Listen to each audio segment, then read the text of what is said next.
and establish them in the land, and show Pharaoh and Haman was the minister of Pharaoh, and their soldiers through them that which they had feared. So Allah wanted to show Pharaoh and Haman and all of the soldiers of Pharaoh through them, through Bani Israel, that which they had feared. What did they fear? The Mufassirin say that Pharaoh had seen a dream in which he saw a child from Bani Israel. A son is going to be born who will one day grow up and will cause me destruction, will cause me to be overthrown. So this is what he became to fear. This is why he was slaughtering the newborn sons. Because once he had that dream, he became fearful. He told his minister, and they decided, we will just slaughter the newborn sons that are born so that this boy doesn't ever grow up to cause you to be overthrown in your own kingdom. But Allah says, we wanted to show Pharaoh what it was that he feared. And then from the next verse, we see that Allah brings us to the mother of Musa alayhi salam. And here Allah will show how a child was born to Bani Israel and how this amazing story begins, how of the destruction of Bani Israel, with the example of one woman and the child that she has given birth to.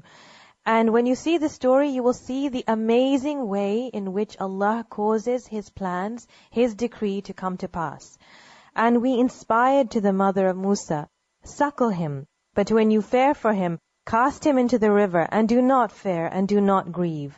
Indeed, we will return him to you, and will make him one of the messengers. So the mother of Musa alayhi salam was inspired, possibly in a dream. Allah does not clearly tell us how, but possibly she was shown in a dream that the son that you have given birth to, he is going to be a noble messenger, and you have to cast him into the sea in this way. Indeed, we will return him to you and will make him one of the messengers. And Musa alayhi salam would grow up to be the messenger who would cause the destruction of Pharaoh. And what this shows is that how amazing it is that Allah, in very subtle ways, can make His decree come to pass. So right in front of the very eyes of Pharaoh, and in fact right in front of the very eyes of any one of us, the decree of Allah is very subtly being played out. Allah has decreed this is going to happen.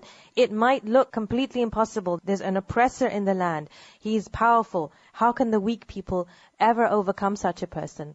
But if we look around the world today, we can see that in fact, it is possible that people who at one time were tyrannical oppressors can be overcome all of a sudden through the subtle plan of Allah. And the family of Pharaoh picked him up out of the river, so that he would become to them an enemy and a cause of grief. Indeed, inna Fir'auna wa Hamana wa junudahuma kanu khati'in. Indeed, Pharaoh and Haman and their soldiers were deliberate sinners. Pharaoh and Haman the advisor, and of course the soldiers carried out the oppressive and tyrannical policies that Pharaoh and his wazir, his chief of command, had decreed should happen. But Allah caused that Musa alayhi salam was picked up by the very great family who was being tyrannical and oppressive over his own people. That they were the great enemies of Bani Israel, plotting against them, yet they picked up this small child. وَقَالَتِ امْرَأَةُ فِرْعَوْنَ قُرَّةُ عَيْنٍ لِي وَلَكَ. And the wife of Pharaoh said, he will be a comfort of the eye for me and for you. Do not kill him. Perhaps he may benefit us, or we may adopt him as a son. And they perceived not. So the wife of Fir'aun, she saw this child, and narrations say that she was unable to have children. She had not had a child. So when she saw this child, she said, he will be the coolness of eyes for me. And narrations say that Pharaoh said, maybe for you, but not for me. That he's not going to be the coolness of my eyes. And he did not realize that what he's saying is very, very true. When Musa alayhi salam grows up, that's the last thing that Musa alayhi salam is going to be for Pharaoh. So she says that he will be the coolness of the eyes for me. And there's a subtle message here. Usually children, especially small children, are the coolness of their mother's eyes. Fathers love their children, but not in the same way. So Allah says that she said, let's take him as a son. وَهُمْ لَا يَشْعُرُونَ. And they did not perceive.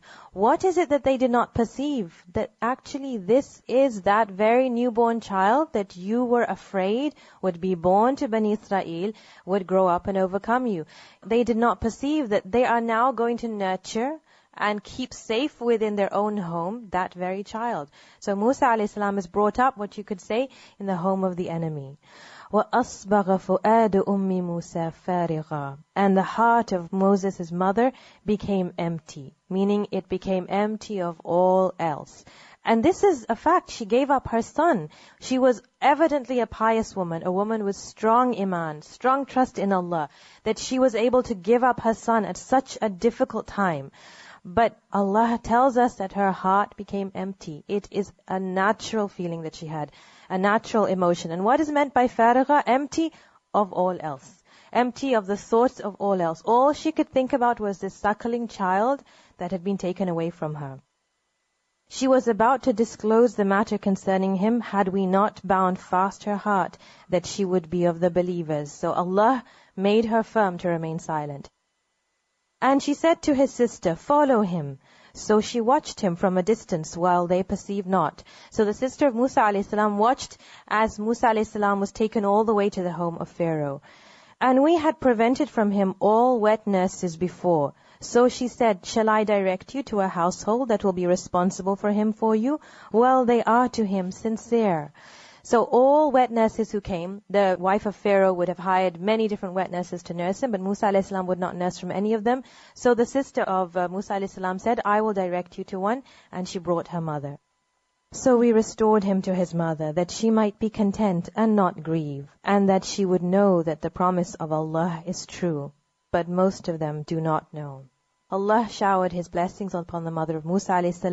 and He brought back her son to her and united the mother and the son again. But this time the son is where Allah had decreed for him to be, in the home of Fir'aun. Yet still his mother comes back to him and is reunited with him. So what this is evidence of is that when Allah does not intend harm for someone, no matter what anyone tries to do, that person will not be harmed. Here we see Pharaoh, Haman, and all his soldiers are carrying out the command of Pharaoh. They're carrying out this oppressive policy where they're killing all the newborn sons, and they're not letting a single child out of their sight.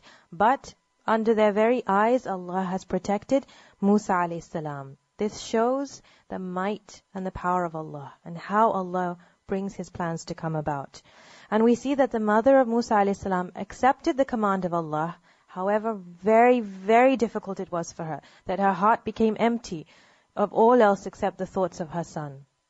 So at a crucially difficult time, she followed the command of Allah, did as He had decreed to her, and her son was returned to her. So there was a time of test for her, and then once again she was back with her, reunited with her son.